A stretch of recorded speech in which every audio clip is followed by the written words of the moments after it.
Welcome to the Just Women Sports podcast, where we talk to the biggest athletes in the world about the untold stories behind their success. I'm Kelley O'Hara, and my guest today is Mal Pugh. I guess Mallory Pugh, but Mal Pugh. Welcome to the show, Mal. Thank you. Mallory. Mallory. I call you Mal. Call you Mal. Call you a lot of things. So before we get started, you can't even tell. First of all, this podcast, so people are just going to be listening. They probably would only see it when they see the content and the video on Instagram or social media. But I texted you last night being like, you excited? I'm really excited to record. And you go, yeah, by the way, I have a black eye. So can you explain the black eye? Because you tried to explain to me over text last night. I was like, I don't understand how this happened. So I woke up in the middle of the night and I had to go to the bathroom. Yes. And I usually wake up in the middle of the night and have to go to the bathroom. And I'm in a night splint right now because I just got PRP in my Achilles. Okay. And I was hobbling on over to the bathroom, and like the barn doors that slide? Yeah, so you were saying it had like a handle? It has a handle. Okay. And me being clumsy, and I have a scar in the middle of my forehead. You can't see it, but I have a scar in the middle of my forehead. I have a scar on my eye. The scar in the middle of your forehead, though, is like a Harry Potter scar. Yeah. Which is cool. It's like a little. Like the blessed child. It's literally right in the middle of my forehead. It is. No, it looks like the Harry Potter scar. Yes. So I am just like a very clumsy person, and I was walking to the bathroom in the middle of the night, and with my night splint, and this night splint is literally, Big Blue. Yes. It's like Big Blue, but worse, honestly. Yeah. For people who don't know night splint, it essentially keeps your foot in flexion, right? Yeah, like in a 90 degree. Correct. And so I'm like hobbling to the bathroom, and it's pitch black in the room, and literally like hit like my eyebrow, like up here on the handle. Yeah, so hard. And then I was like, oh my gosh, that hurts so bad. And then yesterday I woke up and my eye was like pretty swollen, and it was like kind of like pink. Oh my gosh. And then throughout the day it just got worse and worse, and now it's like black and blue, which is like really cool because like I've always wanted a black eye. Is this your first black eye? No, I got one when I was like maybe 12. Okay. In a game. So like 2 years ago. Yeah, pretty much like 10 years ago, but same thing. And yeah, so I got a black eye because I was clumsy, and I've always wanted to like get a black eye in like a game. Yeah. Or like, didn't you get a black eye? Yeah, I've had a couple. But when you texted that you had a black eye, I knew that you had the PRP last week and that you were in a boot/splint. So I was like, how did this happen? And the fact that you said it was in the middle of the night on a barn door handle, I'm like, oh my God. So did you trip, or did you just fell over? I was like half asleep, and I really think just like the instability of the boot really just got me. Oh, Mal. And I don't think I didn't like trip forward, but I definitely like ran into it. And like I was like this and this, and then like pff. Okay, well, it doesn't look that bad.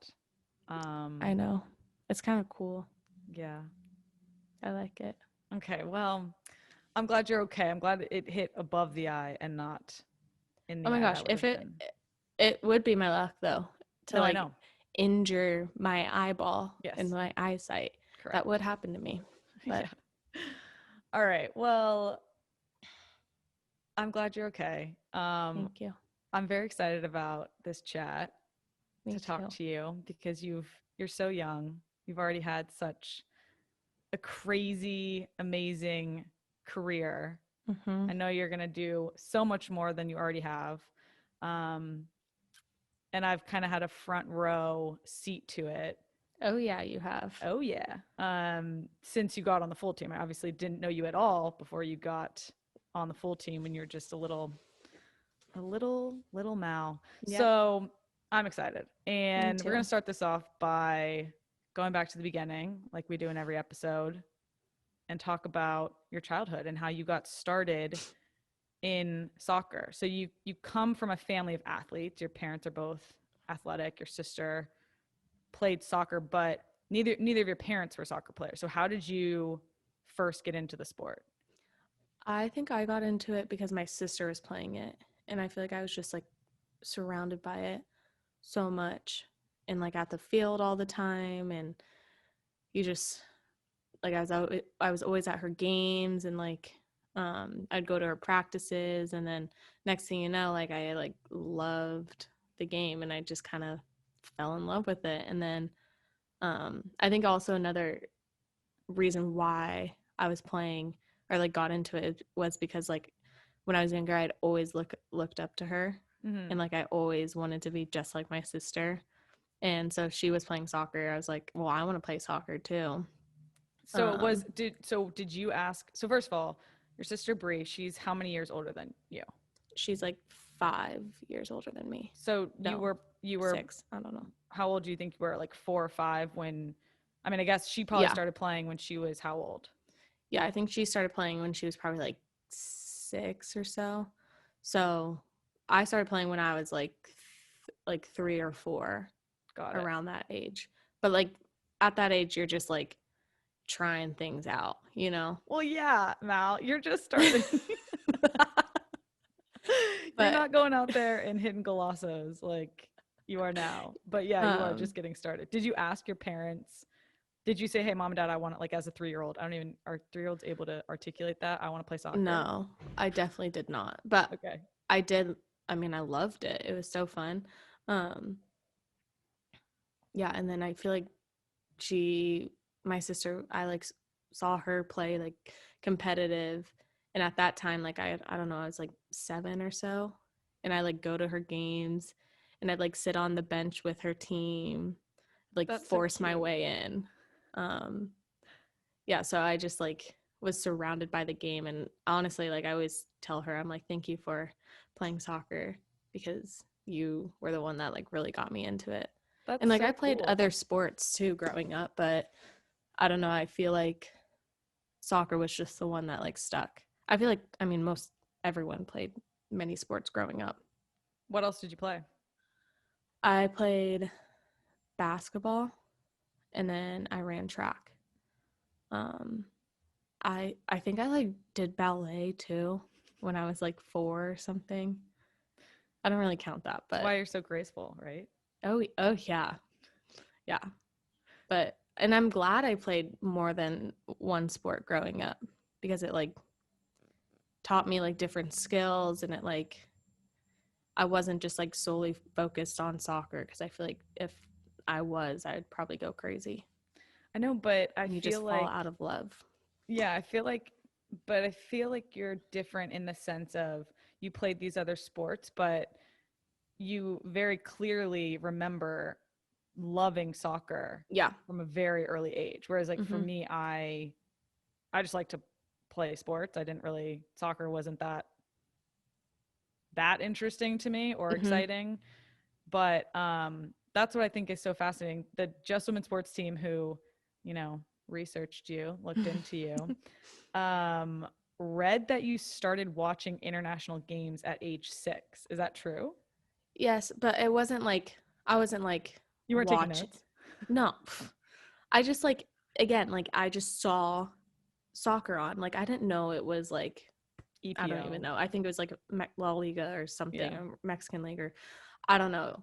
But I saw soccer on the TV, and I was like, oh, of course I'm going to watch this. Like it's soccer. But I didn't know like what exactly it was. It was in Spanish though. I do remember watching probably in Spanish. Maybe La Liga. Yeah. It was one of those. I mean, I don't think I watched a soccer game until I was probably really 10 or 11. Oh, I mean, I probably watched it when I was, no, I'm saying when I was, I think the first soccer game I really watched on TV was the 1999 World Cup. And then after that, didn't watch that much again until college. Yeah. So. Yeah. Very different. Yeah. I guess now that I look at it that way, it is. Yeah. But that would surprise me reading about that. Yeah. At what age do you think that or at what age did you start, you only soak it, or you solely focused on soccer? Like, when did you drop everything else? When I got my freshman year of high school Okay. is when, so how old are you in 14, 15? Something like that. Yeah. Because I did basketball all the way up until my freshman year of high school. And I like actually remember I was like, I like wanted to play basketball for my high school team. Just because I did like basketball too, but it was just so, it was so unrealistic because like I was missing so much school because there were so many like youth camps. And then like with club soccer too, like it was just like starting to get really crazy because like we just started ECNL, so I was like, I can't do that too. But so you felt like it was the time that you had to drop everything else because the time commitment was so much for the amount of soccer you were playing, the level that you were playing at that point in your life as a freshman in high school. Yeah, for sure. There was no way I could have. I mean, there was a way I could have, but I think I would have. I think I would have like just gotten really tired and overwhelmed. For sure. So, and of course, like I liked soccer more. So, and I feel like I had more of a future in soccer than I did basketball or track or whatever. But I still liked the sports, but I saw more of a future with soccer. So I was like, should probably go practice more. It was decided for you. Yeah. So you obviously progressed very quickly throughout your career, not only as a kid, but then, through high school into the full national team, that sort of thing. But how did that happen early on? Like when you were a kid, what did that look like? Was that just you going out there and loving it and wanting to get better? Like, how did you become so good at such an early age, do you think? I do think I was always like, the way I put it, I was always doing like extra work, but I don't like saying it was extra work because it was just me like in my free time, again, so in love with soccer that I was just like going out and practicing new things on your own. Like what were you doing? Like I would vividly remember like going in, like I'd ask my parents to move their car like out of the garage so I could be in the garage and like be pounding balls against the wall, and my dad would be working and he'd be like, can you stop that? So I do that. I remember going up to our like high school track and field and like going by myself and just either juggling or running around with the ball. And then I think that was like pretty early on. But in high school too, like I remember I would go like after school right before training or like a high school training, I would go to the field and just work on like finishing, because like that's when I started like realizing you were kind of on the cusp of becoming amazing. And like I feel like that's when I started realizing too that I just got back from national team camp and like the coaches were like, here, this is what you need to work on. So I was like, okay, yeah, like I'm gonna go work on this because I'm not gonna have time like after training to do it, so I gotta squeeze it in right after school or something, like just like little things like that. But it was never, I don't think it was ever like a drag for me. Yeah, I was about to ask, what was the motivation behind the doing extra, even though you didn't consider it doing extra? Was it purely loving soccer? Was it wanting to be the best or get to a certain level? Like, were you motivated by that? Was it a combination of those things? Yeah, I think at first it definitely was me just like loving soccer. And it always has been me just loving soccer. But once I got older, I realized like my goals and aspirations are closer than I ever realized. So I was like, I can actually, like, I'm actually capable of doing this. So I was like, yeah, I'm going to go out and do extra so I can reach those goals and I can be the best version of myself. So what made you realize that they were closer than you ever thought that they could be? Because like you were in the youth system, but was it a coach? Was it a certain situation that made you believe like, oh, I could get to the national team, the full level soon? No, like I don't know how it happened. I like looking back, I'm like, whoa. Yeah. The only thing that I do remember, I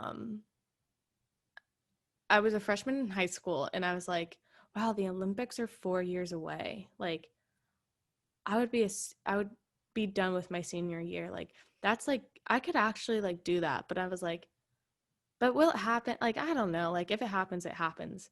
And I feel That's like that's like, crazy as a freshman for you to be like, oh, the Olympics are for like I definitely did not think that. yeah. I And also I guess I hadn't played with the did. national team then, but I guess I did. I was like, yeah, like that would be really cool. But also like I got like homecoming next week, so like I'm gonna like go focus on that. And I don't know, it just like kind of I never really like I wasn't like, okay, the Olympics are 4 years away. Like I'm making every decision right now to like get on that team. Like I feel like I was very like just enjoying every journey in like every national team camp, every club game, every high school game. I was just enjoying like life, yeah. honestly. And with that, obviously there were times when I was like, okay, like I need to like go and like do extra work, and or there was times when I was like, if this is actually something that I want, probably when it got closer, I was like, then I need to like push for it.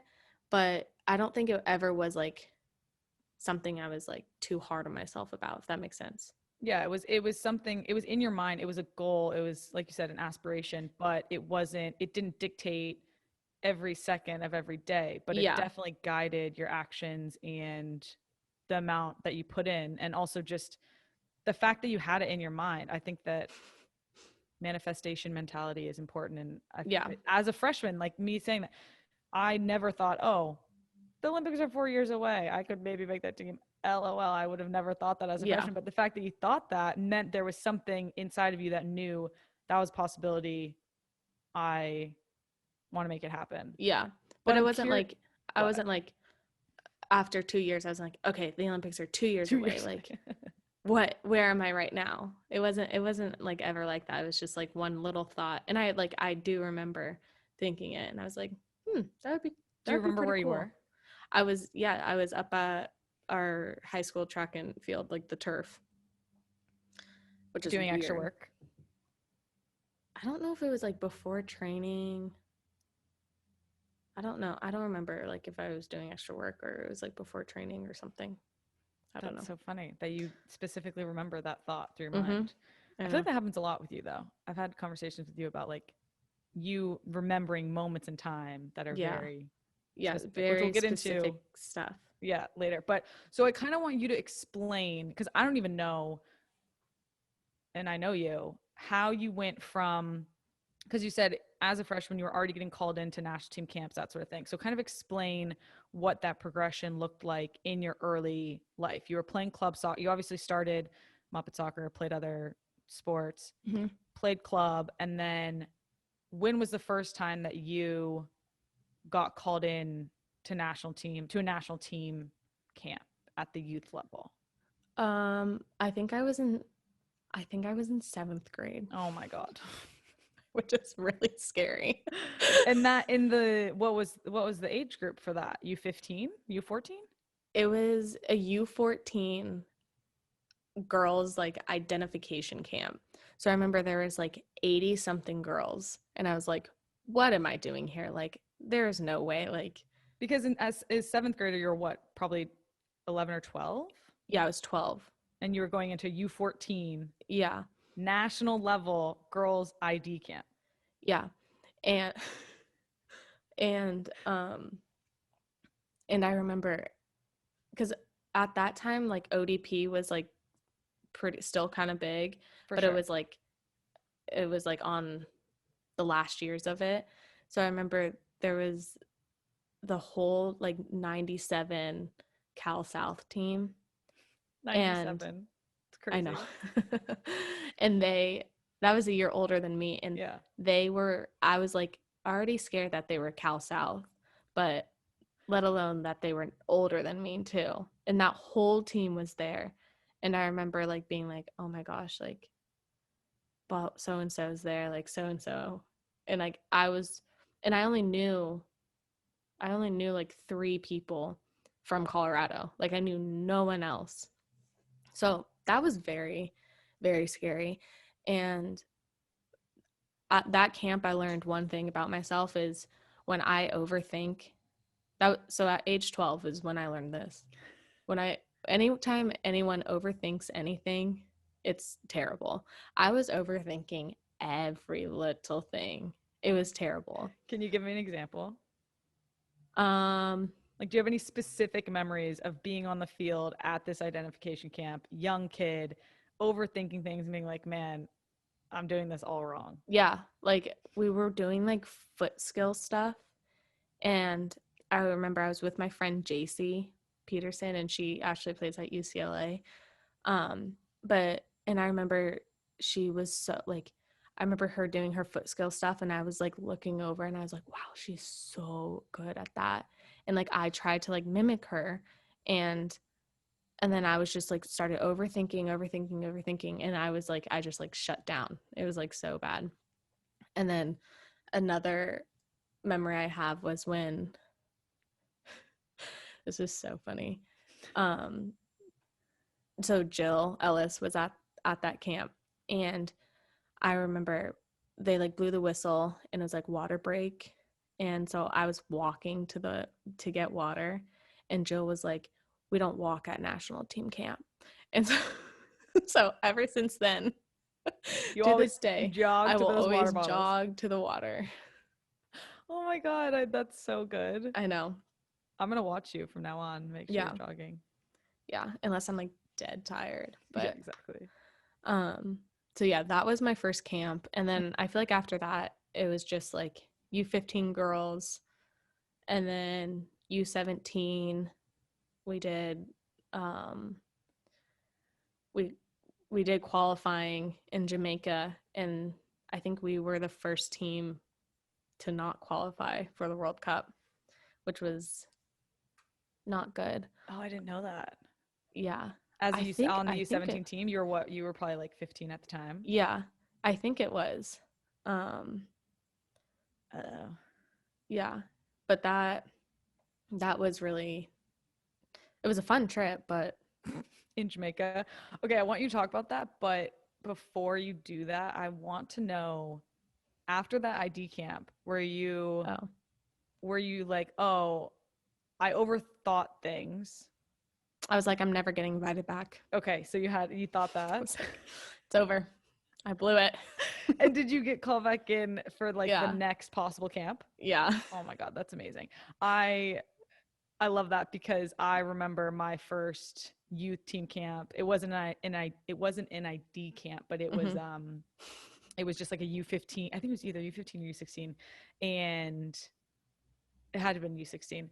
And I remember showing up the first day of practice and just being like, oh my God, what am I doing here? Put me on the plane home. I'm out of my league. This isn't going to go well. Tobin was there and was just doing ridiculous things. Casey Nogueira, I'm pretty sure, like full volleyed a goal upper 90 in small sided. And I was just like, all right, I don't want to be here anymore. But then I got invited back. So, but my goal in like when I was there, I thought, just get invited back to the next camp. That's all that matters. And you did. Yeah. Yeah. I would definitely say that was when I got that email, I was like, oh, thank goodness. So relieved. Yeah. Because I remember too, it was like U14, and then the next camp was U15 girls. And I was like, nice. Yeah. We in there. And you were probably still 12 at the time. Yeah. Jeez. Oh my God, that's wild.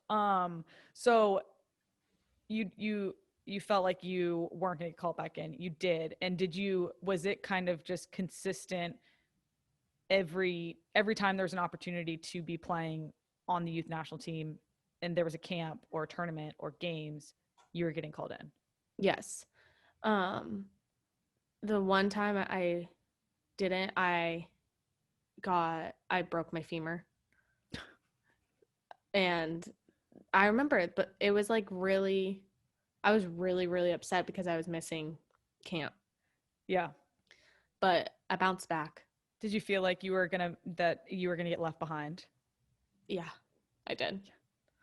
And how was the progression? First of all, how'd you break your femur? Was it on the soccer field or was it something else? No, it was on the soccer field. Okay, good. I mean, not good, but yeah, but I think so. We were playing. It was in a club game. We were playing. I don't remember who we were playing, but this girl hit me, mm-hmm. and then I don't know, like my right above my knee, like it got really, really swollen, and like at that time, like I was like, that's weird. Like I don't know what that is. Like it's fine. And of course, my parents were like, "Nah, you're fine. Like walk it off. Put some ice on it. You're good." And so I kept like playing on it and like training and whatever. And like 2 weeks later, this girl just like came in and just like completely like just took me out. I remember I was like receiving the ball and I was like turning and she just came in and like hit me and hit my leg. And that's when it broke. And I was like, so I think that the time before, because your femur's like the hardest bone to break in your body. I think the time before like kind of like maybe fractured it a little bit because like hairline fracture or something. Yeah. And then she came in and took it out. And what year in school were you then? I think I was a sophomore. Okay. Yeah. How long were you out for? Like 3 months. That's not terrible. No. Okay. No, that's not terrible at all. I'm like, now like, wow. Yeah. That was so quick. Exactly. Bones are actually, knock on wood, I mean, no one wants a broken bone, but seriously, they heal quickly and you know, mostly on the timeline. All right. So the only time you didn't get called into a youth team camp was when you broke your femur. So, but as you were getting called in, you were getting called in like the next age group, not necessarily as you were getting older. It was just happening. Like you went to U15 and then for U17 at qualifying, how old were you on that team? I think I was 15. Yeah. So you were just getting, and what were the coaches telling you? Were they just like, yeah, we want you on this team. We need you on this team. We're bringing you up to the 17 level. Yeah. Yeah. I think the only time. Wow. Well, I actually, my whole youth career, I never played for my age group. Yeah. Now that I think about it, because the last one I would have played for was the last U20s, maybe. The one that Tierna went to after our World Cup qualifying. And I remember 2018. Got it. Okay. Yeah. Yeah. And that you could have been on that team. But I wasn't. That's so crazy. Yeah, I never really thought about it until I just spoke out loud. Yeah, that's wild. So you lose in Jamaica the first time. Yes. At the U17 level to qualify for the Youth World Cup. What was that like? Because I feel like it was really sad because we all were just like, and that team, we were all like really, really close. And it was like such a fun, close team. And we would have qualified, but the World Cup was in Costa Rica and they're in CONCACAF. So they had an and they were hosting. Bid. Yeah. Got it. Yeah. So, but did that kind of light a fire? Like, was it, I think you feel like good things came out of that? Yeah, I feel like it like lit a fire for not even like it honestly wasn't even like obviously individually it lit a fire, but like I think that age group, there were some of us on the next U20 age group, and that lit a fire because we were like, we're gonna qualify for the World Cup because we didn't qualify last World Cup, so like we have one more chance to. Yeah. Like this is the last Youth World Cup we can try and win. And yeah, I think it was like that kind of lit a fire, and like also I feel like a lot of people doubted that U20s group, and we actually made it farther than a lot of people said we were going to. Mm-hmm. So I feel like just the fact that we didn't qualify for that U17 World Cup played a big role in the success of our U20 So the cycle. U20 and the U20 team you're talking about, you were 17, I think, at that time when you were on that team. And you guys qualified. You won the Golden Boot for at that tournament, the qualifying tournament. And then soon after, you were named the U.S. Soccer Young Female Player of the Year, as well as the Gatorade National Player of the Year. That was your junior year or senior year in high school? No, that was I don't know. I feel like the World Cup qualifying and the Golden Boot were after that was still in my senior year. Okay. And then the Gatorade Player of the Year was junior year, I think. Got it. Yeah, because then I remember after that tournament is then when I got called into the full team. Okay. So that must have been fall of 2015 that you guys went to the tournament, qualified. Yes. And then you got the Golden Boot. You got named the U.S. Soccer Young Female Athlete of the Year or Player of the Year. And then you get called in and you're 17 years old. And then you get called in to full U.S. team camp in January, like 6 months after we had just won the 2015 World Cup. What were you thinking at that time? You're 17 years old. Well, I was really scared. I just remember being in the meal room and I was like, what am I doing here? Like, what is this? Like, I remember Sid was there and I was like, Sid's right there, Carly's right there, like so weird. But thank goodness I had Lindsay there. But also, I feel like, I don't know, I feel like that camp, like I was like, okay, like I really have like nothing to lose. Like I'm just gonna go and like have fun, enjoy it, play soccer, compete. For like, sure.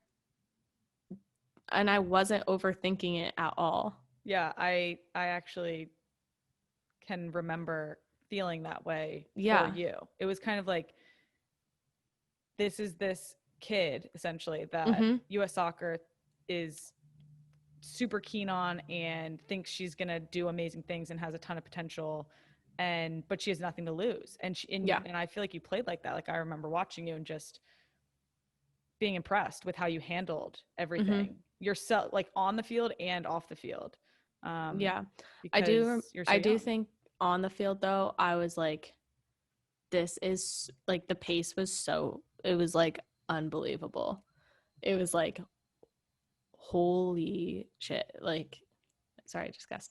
But I was like, I cannot, like, everyone is so fast. Like, everyone's so intense. It was crazy. And I love it now. It's so fun. I know. But it's definitely, you can't even really describe it or understand how it feels until you're in it. You're like, oh my God, this is like 100 times faster than anything I could have anticipated.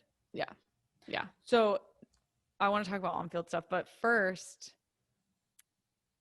at what point were you starting to like, did you have an idea that you might be getting called in to national team, like full team? And how did you handle that? Like, how did you handle all the hype around you? Because as your Yeah. friend and like watching you go through it, once you got into the full team, I feel like you've handled things very gracefully for your age and very maturely. But how do you feel like, do you think you prepared yourself for that? Like, how did you handle it? How did you approach it? Um,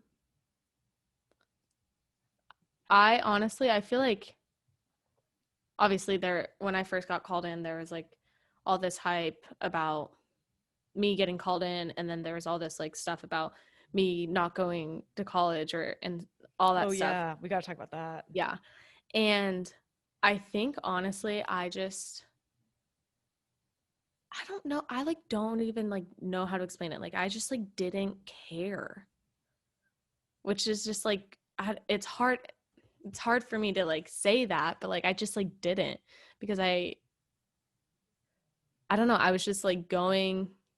Ask Lindsay. Like I feel like Lindsay always like said she was like, you just like didn't really like care a lot or like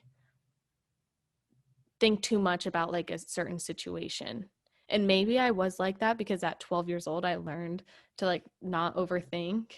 stuff. So I don't know. I just like, and also like I feel like I just get like really awkward about all that kind of stuff. The hype. Yeah, I don't I I know get you do. sweaty about it. Oh my God. Oh I my hate it. gosh. So you think that you were able to block out all this noise because of what happened when you were 12? Don't overthink it. Just enjoy it. Yeah. Be in the moment, that sort of thing. Yeah. And That's so I don't, impressive. yeah, and also I feel like I just like I didn't really think too much of it at that time. I Okay, don't but there's know. still a lot of pressure there. Like I Well, felt yeah. pressure for years and years, showing up to every single national team camp. I would feel Yeah. that Well, I pressure. feel like the pressure, that's a whole nother story and situation. I feel like pressure, I feel like everyone deals with it differently.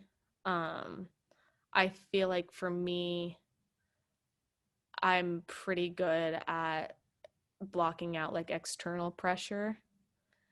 But for me, it's internal pressure that I've always been very, very, very, very hard on myself with. You have. Yes. And so when that internal, I think for me, it's like when that internal pressure like is like at an all-time high is then when I like start overthinking and then start like caring a lot. Like I start caring too much about a situation. And then that is when I'm not clicking or I'm Mm-hmm. not being Mal. And I've had to like learn. I've learned that. Yeah, I feel like it's happened. You've had to learn it a couple times Mm-hmm. For throughout your sure. career. Because I remember having a conversation with you about, you're like, I just need to get back to doing what I'm really good at Mm-hmm. and not overthinking things. Like Yeah. I remember you telling me this and me saying, yeah, like, because I when you first came into the team, you would just play with this freedom. You Mm-hmm. get on the ball and you would just skin people, go by them, get a Mm-hmm. cross off, get a shot off. It's like, how is this girl doing this? And it was almost like what you're saying. Yeah. You had this freedom because you didn't care too much. You wanted it, but you were able to play freely, which is hard to do with Yes. pressure. Yeah. And I mean, it's exactly it. I've had to like sit down with myself and do a lot of like evaluation and growing about, I'm like, okay, when I first got on the national team and before that, how was I off the field and how was I on the field? And I'm like, okay, and then what has been different throughout the years? And I've just like had to learn and I've like identified that. And I feel like, I mean, that you just have to do that. I feel like a lot of different people and different career paths, you have to kind of do that. But Yeah, I mean, that's exactly it. I feel like I was like, for Mal, it's me being free and loose and also, but like very competitive on the field. And like that's me. That's like my identity. And then when I kind of lose that because of me overthinking a certain situation or putting too much pressure on myself, that's when that like freeness goes away and I'm just like so tense on the field. Yeah. So, Oh man. Well, I want to talk about the first camp. You obviously touched on a little bit being in, the meal room, seeing yeah. Sid, seeing Carly, but you did have this whole thing that was swirling of you potentially, the media was talking about you not going to college or opting out of college, turning pro. Talk about that. Yeah, I feel so like I had a conversation with you about it where, well, I can't exactly remember, but you were, I don't know, you tell it. What happened? What was going on? So there was obviously, I don't know, A lot of hype. There was so much hype. Yeah. That was like, yeah, it was ridiculous, honestly. I was like, people need to chill out, like, and let me just live my life. But welcome to the big leagues, kid. yeah, honestly, that was, yeah. And so I remember honestly talking to Lindsay a lot about it. And I was roommates with her that camp, and I thank goodness, like I knew Lindsay, we were friends from past World Cups, and yeah, and I was like, Lindsay, like, what do I do? And I think the advice that she gave me, and I still to this day like carry with me, is she was like, make the decision that you are gonna make that you won't like regret the most, if that makes sense. Did I put that right? Yeah. And I was like, okay.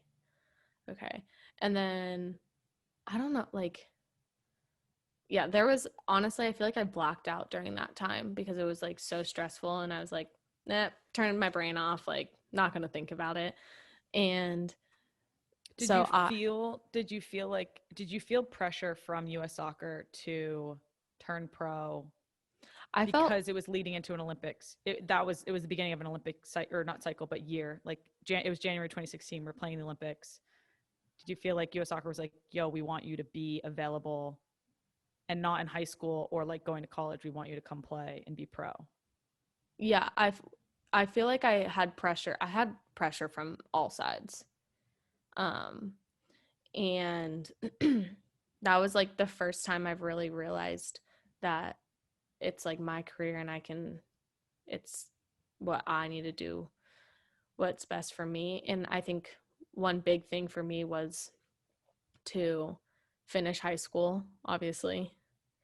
And I wanted to go to my senior prom. But I thought you ended up not being able to go to your prom. No, you No, did. You went. I was able to go to all my high school dances and proms. And you're so lucky. I missed my senior prom and I wasn't on the full team. Yeah, I don't know how I got so lucky, but because prom, remember, very important. Yeah, remember we were in Philly, and maybe I was with Morgan, and I definitely was with Morgan when we were going to look for prom dresses.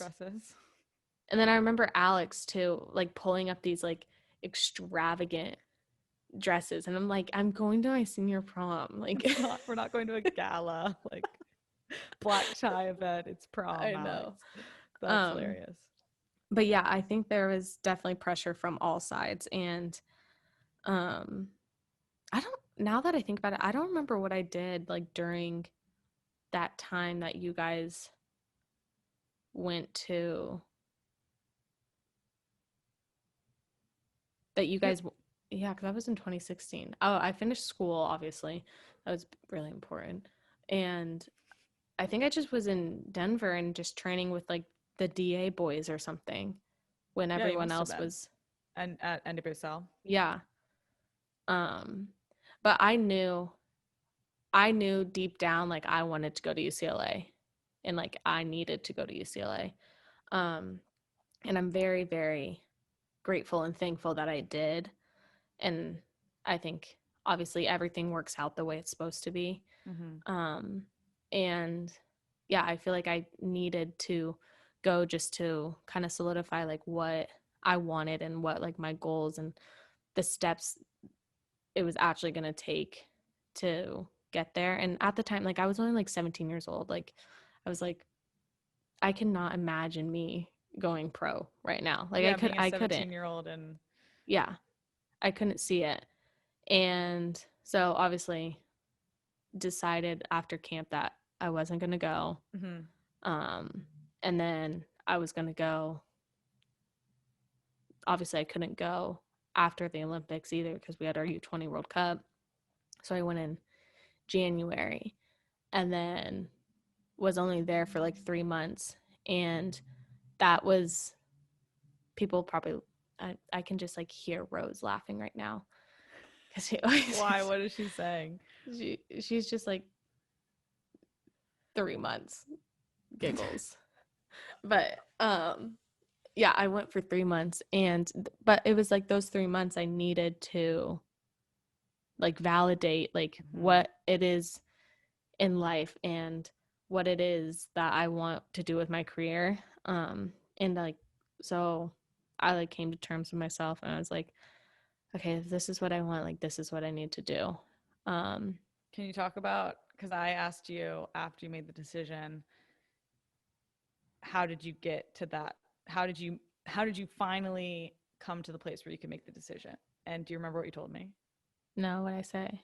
You said that you would go to bed every night thinking about turning pro and wake up every morning thinking about the decision about should I turn pro or not. Yeah, I mean, it was finally constantly. Yeah. It was constantly on my mind. Like that whole year, it was constantly on my mind. It was like so draining. I was like, ugh.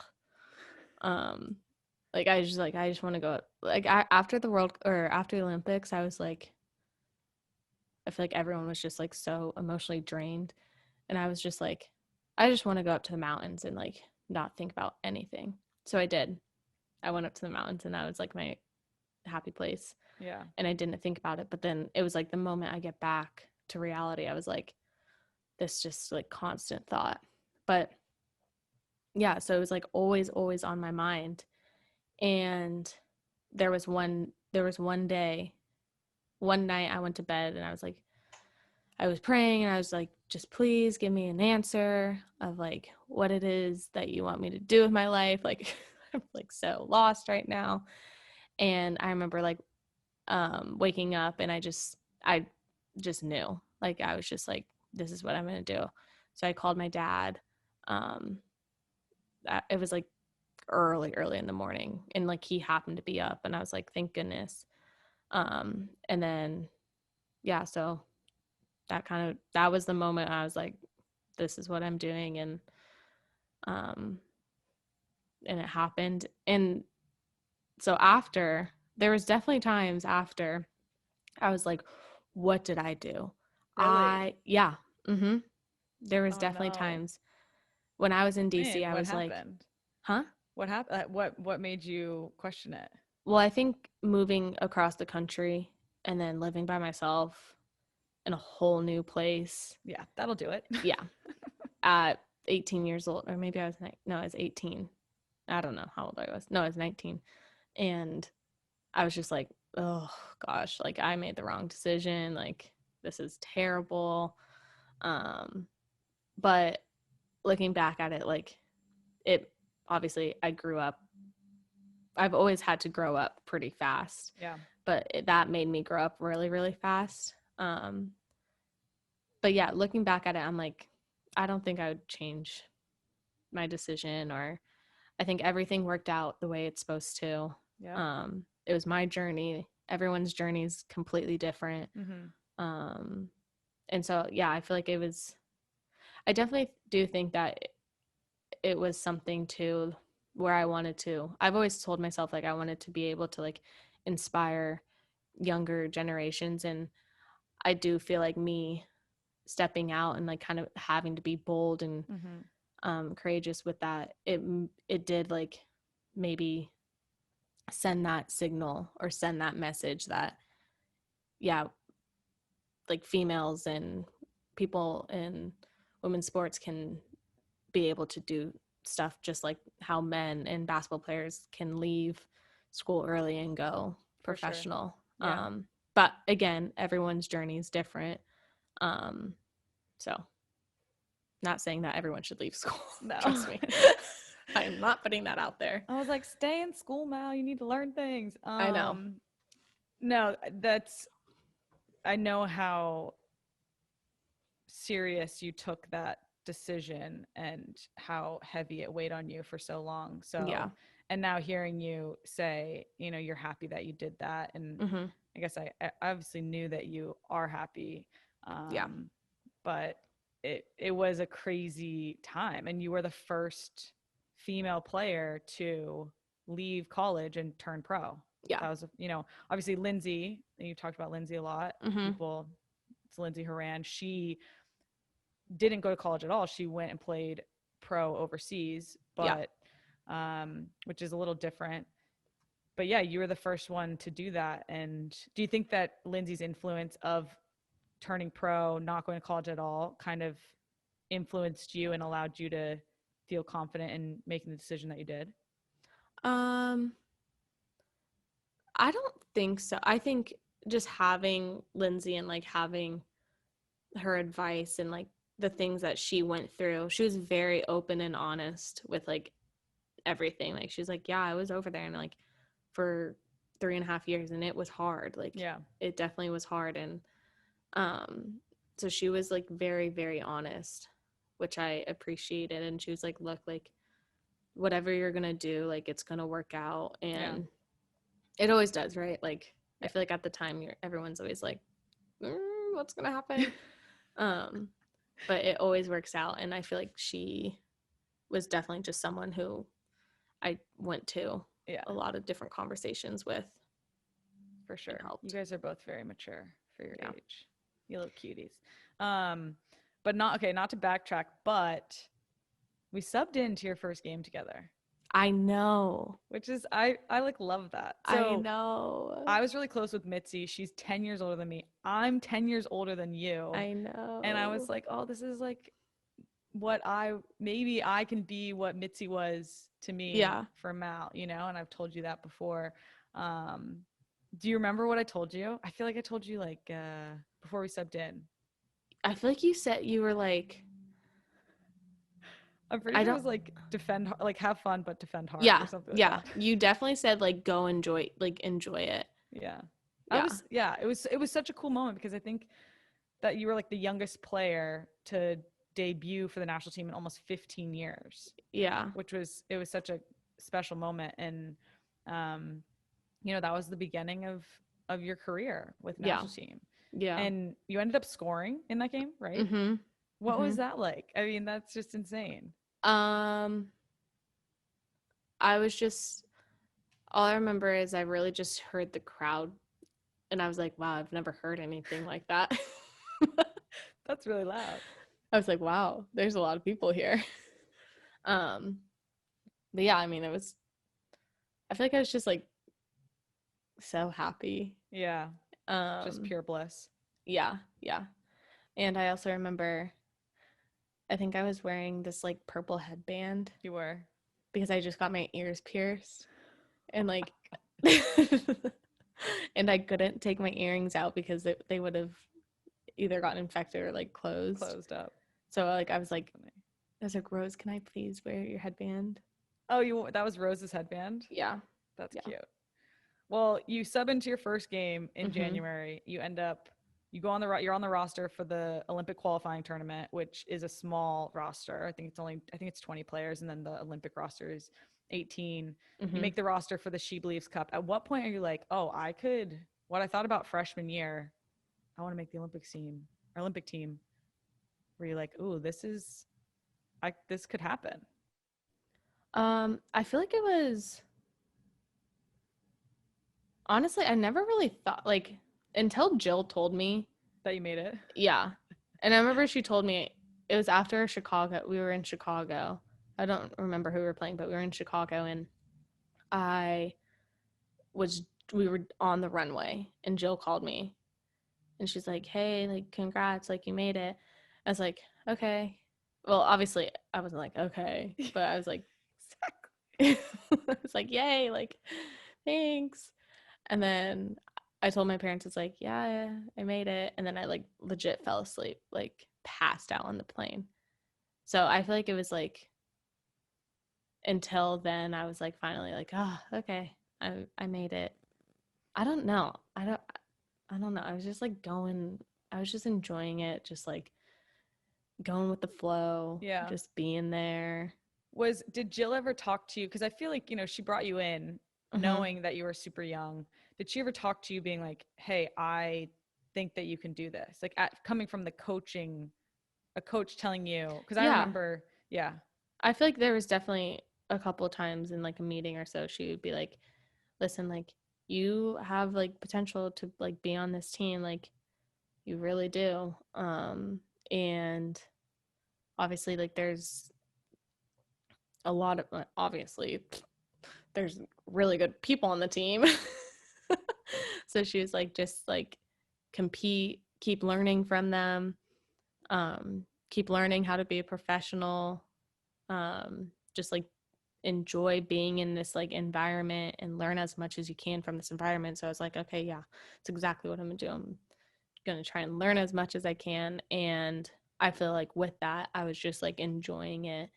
And Do you feel like that gave you confidence to be like, okay, just yeah, don't I feel overthink like, I definitely think, I don't know, I just like feel like those few months leading up to the Olympics, I was really just like enjoying it and like not, again, like not overthinking whatsoever. it. You could tell. Yeah, And because then we had, that was the first year we had She Believes too, right? I think so. Yeah. Yeah. So like being a part of that too, that was like really fun. Mm-hmm. And we Yeah. did well, I think, at that tournament. And I think it was like maybe France, Germany, and England. Was it that back then? I think so. Yeah. Yeah. Cause So yeah. big teams. Yeah. So you find out on the runway that you're going to the Olympics, and then you take a nap on the way home. Mm-hmm. What were your expectations, and what was your mindset going into the Olympics? Was it kind of the same thing of, this is really cool that I get to experience this, and I'm just going to continue to be myself and enjoy it? Did you feel outside pressure with all the hype Um, surrounding you? no, all I remember is I really, again, like it was the Olympics and I was like, I'm going to enjoy this. Like you can really only get this once. And I really just wanted to play. Like I Yeah. wanted to be able to play in an Olympics. Like who doesn't? Um, and yeah, I feel like that was just like my main focus was like, obviously it would have been awesome to win, but I feel like just being able to like actually like step on the field and play in an Olympics, like Yeah. that that I feel like that was like my goal, was to be able to play, and then all the rest of it just like fell in place. Yeah. Well, you ended up being the youngest player to ever score a goal in the Olympics for the US at 18. Yes. Do you remember that goal? I do remember that goal. I remember I got like, oh, I got hit in the I got hit in the chest after that goal, and all I remember I was like, ow, that really freaking hurt. Like the girl hit me so hard. And like I didn't know that it was the youngest to score Mm-hmm. in an Olympics. Like I didn't know until Hype told me. Hype. Yeah, He always knows the stats. I know, afterwards, or maybe like a couple days after. I don't know. Um but yeah, that was pretty cool too. But then I think I remember the same game. Was it the same game? I don't know. I just remember there was like one play. It was like off of a corner or something. I was like really, really stressed out because I feel like they were about to score. They might have been. They did score. Oh, yeah. I fouled the person in the corner, and there was like 2 minutes left, and they scored, and they tied the game. And this Well, was against Columbia. I feel like I lost the ball. You might have. I think I did, and that's why I was so stressed on the corner. On the and then free you kick. had a fouler because I lost the ball. Oh my Great. gosh, that's funny. Well, hey, Stressful. 2016 Olympics didn't go the way we wanted it to. No. However, it was a huge milestone in your career. Yes, Which is pretty freaking cool. it was. And then, you know, like you said, you've talked about already, you go home, you don't end up going to UCLA for your freshman fall because you're going to play in the U20 World Cup. Mm-hmm. So you redshirt that year. You don't show up on campus until January. You're there for 3 months that Rose will laugh about. You decide to, you know what, I'm going pro, and you sign with the Spirit. Yeah. And you move cross country to Washington, D.C. Yep. And you start your pro career. Do you remember the first couple weeks of being a pro? I think you already kind of talked about it a little bit. You were like, did I make the right decision? This is sad. This is lonely. Like, well, yeah, because all my friends were like together, like having fun, and I was in my apartment by myself. Honestly, I don't think I had a bed at that time because it hadn't gotten delivered yet. And what were you sleeping on? Like a little futon from IKEA. It was so sad. And like my TV was like, I don't know, like 24 inches. Your computer, basically. Yeah. Yeah. It was, and then my parents left me, and I was like, it was actually very, very sad. But I got my bed. It finally got delivered. Important aspect. And I feel like it just like took time. It took time for me to like try and just like get used to it. And obviously like all the girls on the team were like great. And yeah, I feel like also like with the soccer side of things, like even that like speed of play like was a lot quicker. Like I remember after my first training, I was like, oh my gosh, like that was a lot faster than what my club team. Yeah. And because you had trained a little bit at UCLA, right? Yeah. Because it was winter, but you know, it's not. Yeah. Real it was training. Like winter. Yeah, exactly. It wasn't like real practice or so team after trainings. That first practice, were you like, oh, this was the right decision? You know, maybe things are rough and sad and uncomfortable off the field, but this was the right decision because this is going to make me a better soccer player. Yeah. Yeah. Yeah, I did. And I also feel like it was making me grow up too. For sure. What's one piece of advice you'd give your 18-year-old, or I guess you had just turned 19 when you turned pro? Is there anything you would have done differently? I don't know. Maybe just like, I don't know. I feel like there were times like on the field when I might have like started to like put that pressure on myself again of like I was like, okay, like I just came out of like school and like I can't be bad. Like I have to like be good. Yeah. So like I'd like put that pressure on myself of like wanting to almost like trying, honestly, like almost like trying too hard. For sure. So I would probably say like just like chill out and don't try too hard. Common theme in your life. Exactly. Wow, I'm learning something. Yeah. No, for sure. This is meant to be, you know, introspective. Yeah. You can go through and think about these moments in time and be like, oh, why did I do that? Yeah, like actually talking about them, like, oh, never thought about that before. That's why that happened. Well, you eventually get comfortable in DC. Mm-hmm. You end up rooming with Andy and Rose, which is great. You have your little crew to play pro with. You what? and my BFFs. Exactly. How important do you think that was to have those people in your life on the field, in DC, and off the field? Oh, it was huge. Yeah. I think just having each other, especially, I mean, the second year in DC was pretty rough. I wasn't used to like losing, Yeah.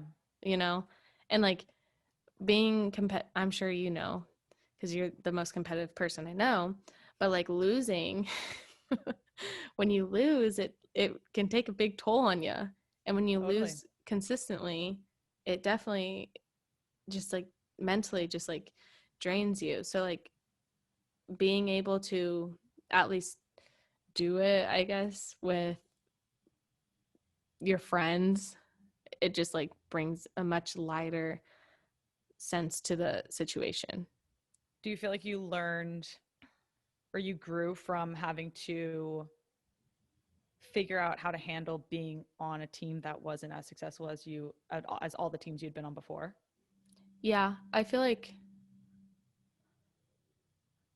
they're looking back to now, like there's definitely things that I wish I would have like done different, like specific moments in a game. Like Really? it's all, yeah, like I wish this might be bad too. I might need to Well, think about this. no, say it. But If you no, think about it later and you don't want us to include it, we won't. no, not, it's nothing, I'm not say bad, but like me, like specific goal, like chances on goals that I like still remember, and like they're honestly, I'm like, why do I remember that? Like that I shouldn't be remembering that. That Chances like I that you should have put missed? away. Yeah. Yeah. So, I mean, that Why do you think you missed? I don't think I was like as sharp. Like I just wasn't as sharp as like I would have liked to be. And I think that kind of plays a role, or the losing consistently plays a role in that. You think that losing consistently can potentially lead to someone becoming less sharp because you're just like, Yeah. You're like, oh crap, well, we're gonna lose. Yeah. yeah, we're gonna And lose like again. So it's like that's this chance doesn't really matter because we're gonna lose. yeah. Or maybe it's not even like, obviously I wasn't like thinking like that, but Yeah. I think I was like, I was those like instinctual moments that should come easy weren't.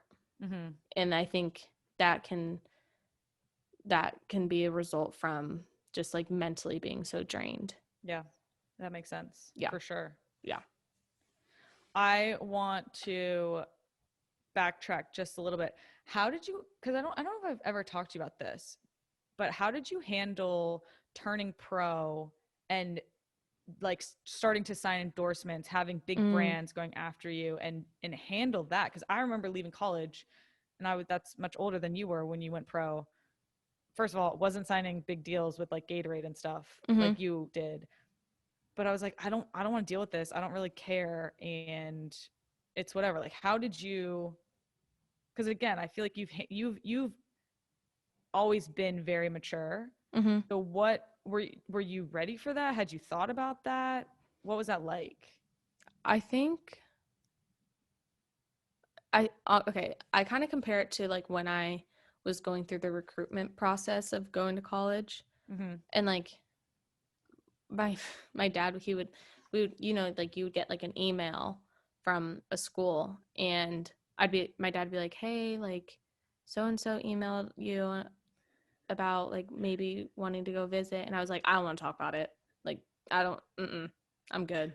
Okay. Like I'm gonna go training and then gonna go hang out with my friends after. Like I was the worst. I felt so, looking back at it, like I feel so bad for my dad and my mom, as I would just like, don't want to talk about it. I'm good. And my dad's like, well, we don't have to talk about it, but like, can you just give me an answer, like yes or no?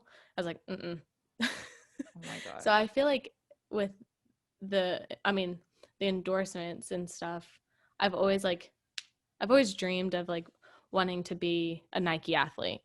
Like that has always been a dream of mine. Mm-hmm. And a Gatorade athlete, like those have always been a dream of mine. So I feel like when that finally happened, I was like, this is so cool. And like, because these companies are like so, I don't know, they just stand for so much. So there was a sense of me that was like, I did buy into it. Like I wanted to be a part of that because it was a dream of mine. But then also there obviously was a lot. I think anytime like anyone signs with someone, like there's a commitment like not issue, but a commitment that you need to make. So I like felt like I needed to do that. And then, but then there was a sense and a part of me that was like how I was with my recruitment process. I was like, nah, I don't want to talk about it. Like, I don't think it's that big of a deal. Like, I just want to play soccer kind of thing. So I feel like there was those like kind of three things that kind of helped me like deal with it. Like, obviously it was a dream and I wanted to be a part of it, but then there was a sense and a part of me that was just like, like I'm playing soccer. Like that is my priority kind of thing. Totally. So yeah, makes sense. Yeah. All right. So getting into 2019 World Cup. 2019, you're what? You're 21. You're turning 21, right? Yeah. Mm-hmm. Which we never took that Miami trip. Maybe one day. Mm-hmm.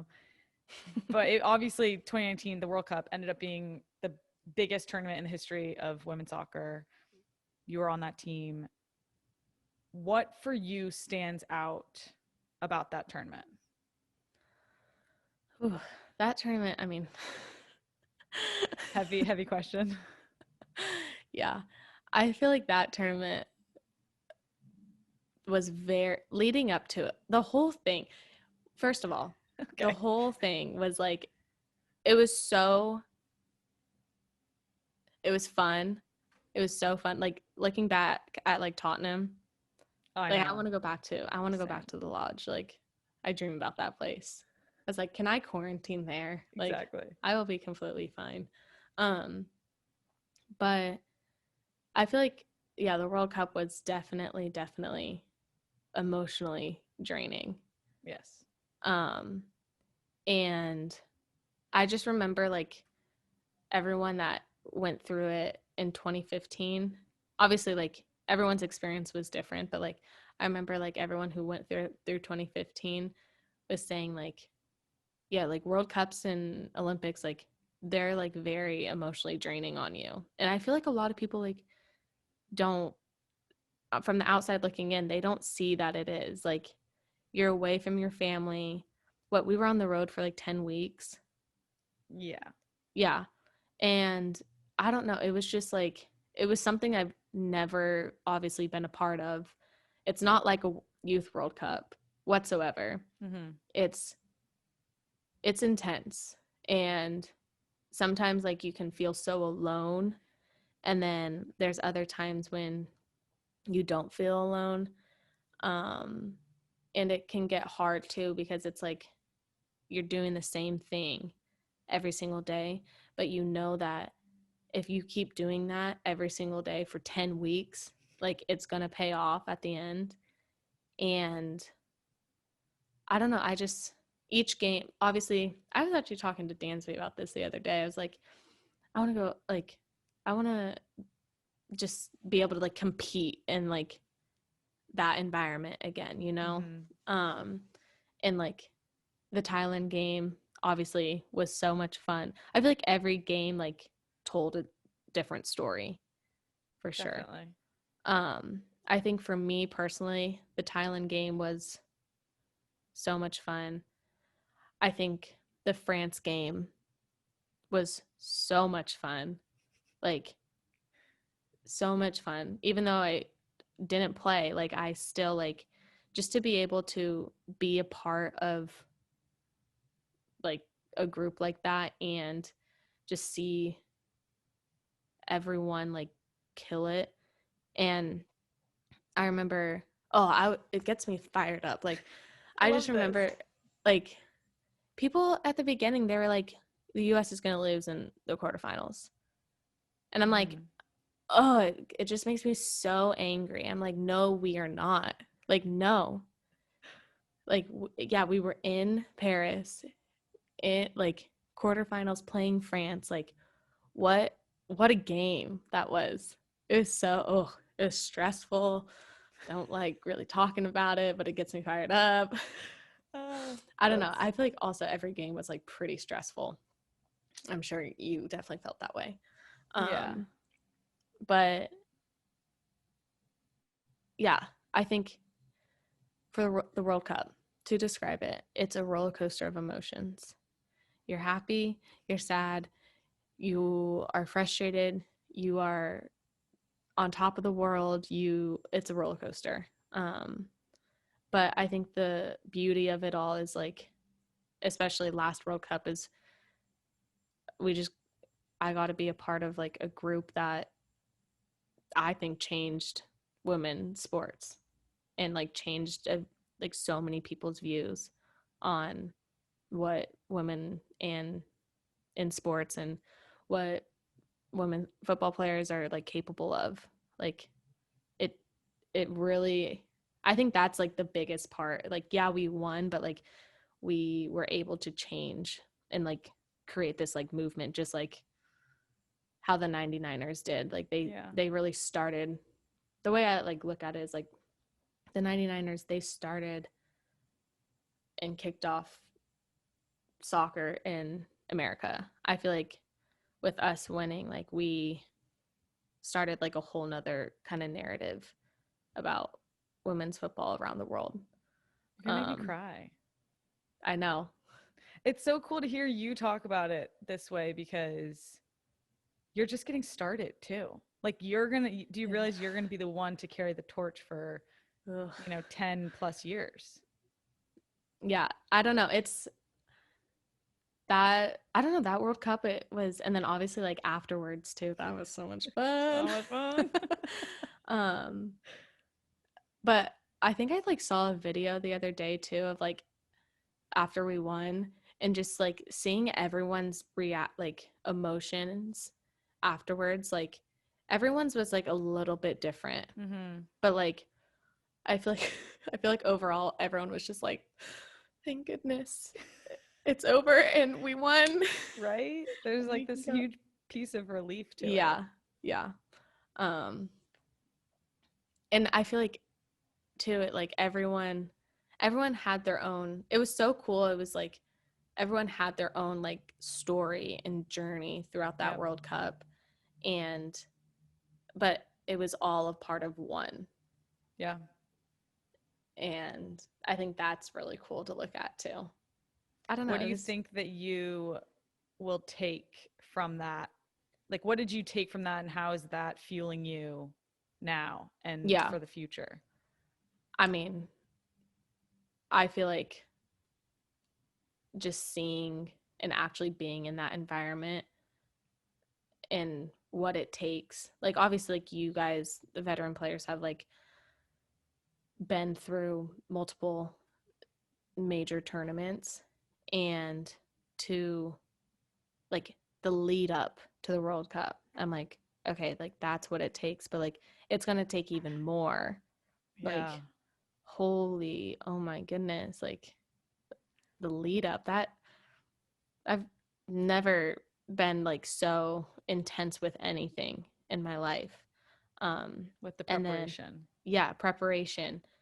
I think the way, I don't know, I feel like I'm like also hopefully like very excited for like tournaments and stuff in the future of just like how I'm gonna handle like adversity, because I do feel like over the past year like I have grown so much. I was just gonna ask you about that. Yeah, like especially the past like, I don't know, like 4 or 5 months, like I've grown a lot, and I've learned a lot about myself and like, again, like what makes me tick and what doesn't work for me and like how I can handle certain situations. Like I've learned a lot about, and I've like worked on that. So I don't know, I'm just like excited just to see how the future, like what it kind of holds for me and how I'm going to approach things, because I do feel like it's going to be different than what I have the past like couple of years. Definitely. So, and because I mean, you basically played like I think you played a lot in 2016. Yeah. In the Olympics. And then 2019, knowing you, I know you didn't play as much as you wanted to. Yeah. But you handled it in a way that was like, I'm going to learn, I'm going to grow and take this with me, because I feel like I told you this, you have so much ahead of you. Yeah. And the fact that you can even be a part of this, and maybe it's not the exact experience that you wanted. And like, I felt that in my career, but then if you're able to learn, which you clearly, just by talking now, have been able to, like, because that's just the type of person you are, that's the type of player you are, type of teammate you are, which very proud of you for that. Yeah. I feel like I feel like I remember maybe telling you, and I don't know, telling Lindsay too.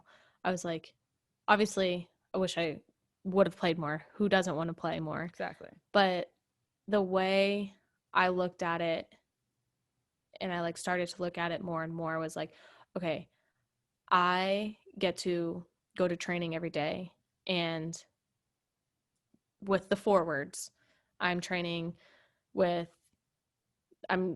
Tobin, Pino, Alex, Carly, like Press, Jess, like all, like I was training with them. Yeah. And I was competing against them. And I'm like, what an opportunity to, one, compete against these players that have been going at it for so many years and have been through multiple World Cups and have been doing this and at a very high level for a very long time. Like, that's like such a cool opportunity to take in and learn from them. Yeah. But also like continue to know who you are personally and compete with them.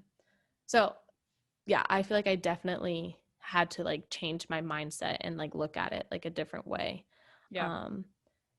And once I did that, I was like, okay, like I'm back, like on track, like I'm good. I feel like everybody who goes to a World Cup and then maybe doesn't play as much as they want to, like you have this moment or like a day, like 24 hours, 48 hours of like, this sucks. And I'm so upset. And like, we obviously have seen other teammates go through it.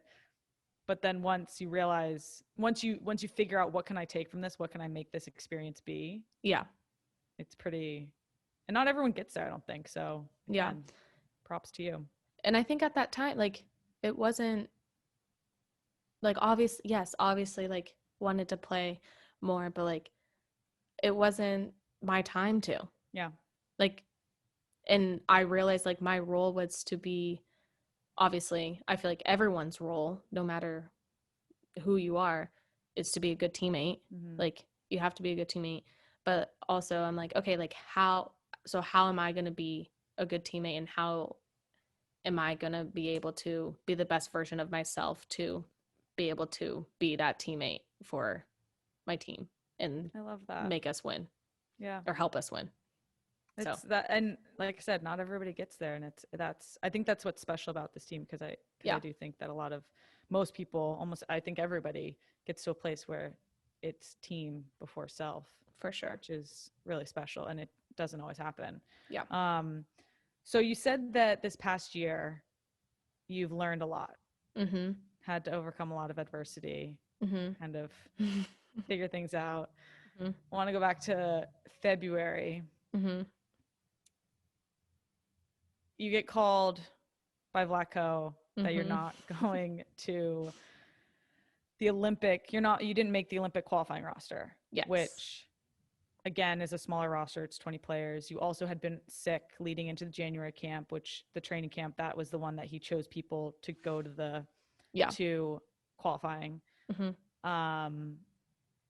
And the same day, within like an hour or two, that was draft day for NWSL. Yes. And you got called and were told that you had been traded Yes. to Sky Blue and you had no prior heads up or knowledge. No. I was actually prepping to get deposed for a lawsuit that day. So I was at a law firm in DC, and I remember you. Maybe somebody, I think you either texted me or something, and then you called, and I was like, and then I went outside, finally got in touch with you, and you told me that. So just give it to us straight. How did that feel? Obviously that was a very rough day for being Mal. Yeah, it was pretty rough. But I'm a strong believer of everything happens for a reason, and my mom has always told me that ever since I was 6 years old. Like, she's like always been like, Mal, everything happens for a reason. Like, it's all gonna be okay. And like, if everyone knows my mom, like, that's like her personality, and she just like knows that. So I feel like during that time, like, I really had to take that on. But yeah, you even told me on the phone, you said, I feel like I think you even said everything happens for a reason, and I think I needed it. That's what you said. Yeah, exactly. I do. And yeah, and to me, not to cut you off, but to me, the fact that I was sitting there being like, man, you continue to impress me every single time you come up against adversity, or something doesn't go your way, or things are going your way really well.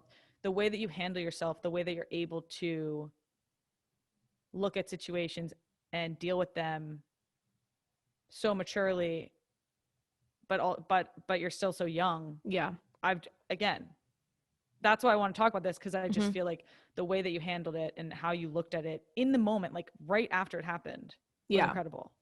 Yeah. I mean, I don't know. Obviously, I was like very, very disappointed and upset because I've never I've never not made a roster. Never. Which is crazy. Oh my God, that is crazy. So, but I knew, I don't know, like, I just had this like deep sense of like, I knew I was going to be okay. Like, I didn't like freak out. I wasn't like, oh my gosh, like, this is the end. This is the end. In fact, I was like, no, like, this is the beginning. Like, this is the thing that's going to almost like light a fire and completely like not change me, because I don't want to be changed. Like, I feel like after the World Cup, like, I just went into this like lull. I was like, ugh. And I just needed to like have this fire be lit almost. And I don't know. And it was, I was like, yeah. And then Vlaco, he was like, we still want you to come into camp. And like, and I was like, yeah, of course. Like, I'm going to come into camp. Are you crazy? Like, I'm not going to be like, no. But yeah, so I went into camp, and I feel like that was honestly like the first time in a very long time until I was able to, I remember there was one training, we were in Houston, and that was the first time in a very long time I was like able just to like feel like free again on the field. And I remember I like killed it that training, and I like left that training. I was like, oh, okay, like, see, Mal, like, it's gonna be okay. Like, everything's gonna be okay. But yeah, that day was definitely I think there was two ways I could have taken it. I could have taken it like they being traded and not making the team, like, I could have put the blame on them. But instead I was like, okay, like, what I looked internally. And I think another thing that I've mentioned is like, I've always been like very, very hard on myself and put that internal pressure. Mm-hmm. And that was one thing that I didn't want to do. Like when I looked internally, like I didn't want to be like pointing fingers at myself almost, if that makes sense. So yeah, I don't know. I feel like I needed it as much as like you don't want that to happen, but I needed like that adversity, and I needed to almost like prove to myself Yeah. that I can like overcome that, Mm-hmm. you know? So where do you feel like you're at now? Yeah, I feel like I've done a lot of growing. Namaste. Namaste. Um, yeah, I feel like now I I don't know, I just feel like I am like so much more, I'm like much lighter. I I've always said, not I've always said, but I've always known, and I finally have like really believed in when I, or when anyone is truly themselves off the field, that's going to translate on the field.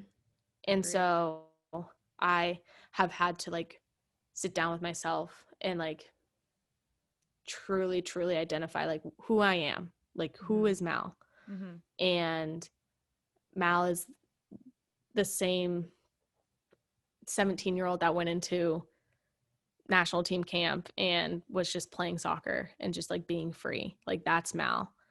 But also like Mal has gone through, I like how I'm like I talking to love it. myself like Mal. It's cracking me up, but it's great. But I've gone through, so like I've gone through like so many different things. I am like a different person. But so it's like, okay, how can I take what I've gone through and mix it with the 17-year-old that was like playing so freely and just enjoying it. So I think right now, as of what's today, September 28th. September 29th. Oh, Oh, whoa. shoot. September 29th. I feel like I'm like finally getting back to that who I am off the field, my like true self off the field, and who I am is going to like translate to on the field. And obviously right now I can't do anything. Yeah. Because I have an Achilles tendonitis, everyone, just so you know. Just so you know. You'll be back before you know it. Yeah. But it's been good because I've been able to like heal. Yeah. But yeah, I feel like, I don't know, I just feel like I'm in like so much better. Like, and I didn't realize like I was like so drained. Like I was just like so, I was like, because of pressures from soccer, life, like just in life, general. Yeah. general, like it took a toll on me for so long, and I was just running on E for so long. Yeah, I was.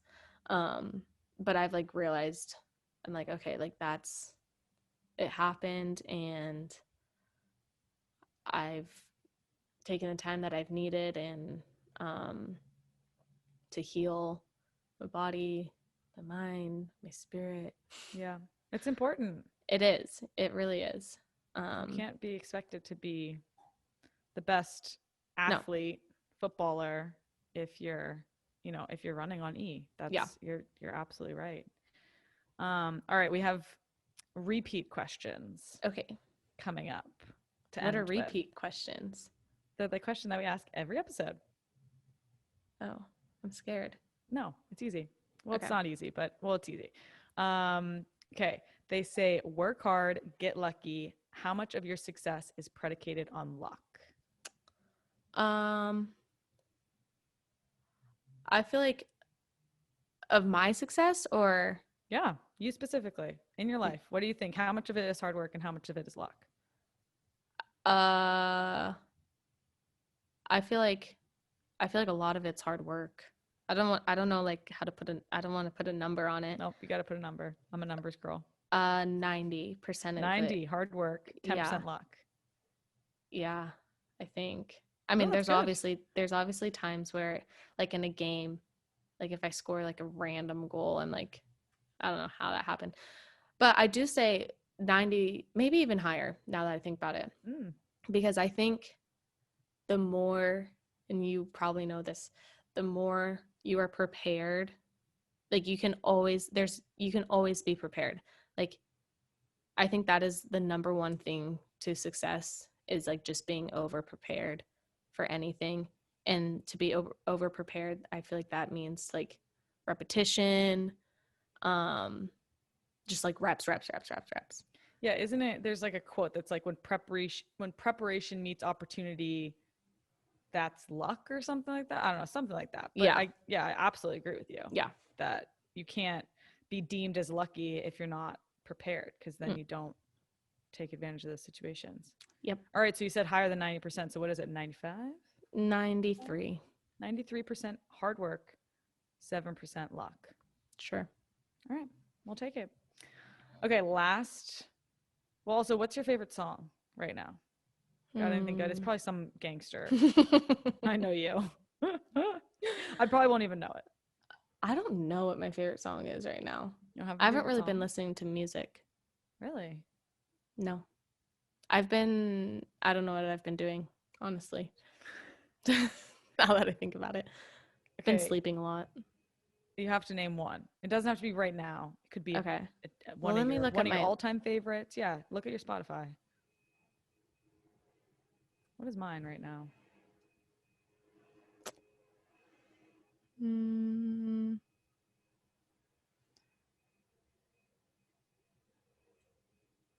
Let's see. Oh, wait. Or what are you feeling? Name a song that sums up your feelings, or that gets you hyped.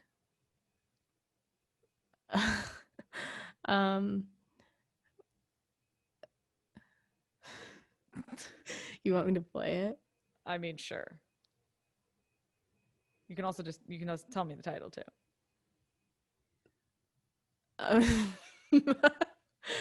This song's been getting me hyped recently. All right. Let me see if I can name it. How about that? Okay. Okay. Are you gonna name it? I think you have to put it by the microphone. Oh, you want me to play it? Yeah. Put it close to the microphone. I can't play it. It's so bad. So bad that yeah. It's by Lil Boozy. Okay. Don't even know who that is. It's called Set It Off. But it's old. It's an old song. About right for you. So Lil Boozy, Set It Off. For a little young pug. I don't advise young people to listen. It's explicit is what you're saying. Yes. Yeah. Parental advisory. Yeah. Yeah. Probably weren't even allowed to listen to it up until a couple days ago. No. Young Mal was deep into the gangster rap. Yeah. All right, last question. You've already accomplished so much, like we've talked about, at a very young age. Where do you want to go next, and how do you keep pushing? I feel like for me, I want to continue just to be on the national team. And I don't know, I feel like I have so many like little goals. But I think overall I want to be like a serious and positive impact on women's football, not only just women's football, but women's sports in general. Yeah. And I've always told myself, like when I was little, 10 years old, like I always wanted to be like an inspiration to others, and like whatever that holds, if that is to win an Olympics, to win another World Cup, to win, I don't know, NWSL or Champions League or whatever it is, like then if that's what's in store for me, like great. But I know overall I want to be able to just like be an inspiration and be a light in this game and in this industry. That was so good. I love you. It's true. You're awesome. It's true. You already are that light, so keep on keeping on. And I'm Keep proud of on you. keeping on. And what? So keep on keeping on. Keeping on, keeping on, keep on keeping on. Well, thank you for sitting down and chatting and being so open. This was very fun. Like I said, proud of you, proud of the way you've handled yourself, excited to see all the things you're going to accomplish going forward in your career, because you're just starting out, which is crazy to think. And I'm excited. I can't wait for like 8 years down the road, 5 years down the road to maybe talk again like this. And it's just, I feel like it's just going to be another awesome part of your story. So, and I'm excited. Yeah. Proud of you. Love you. You're the best. Love you.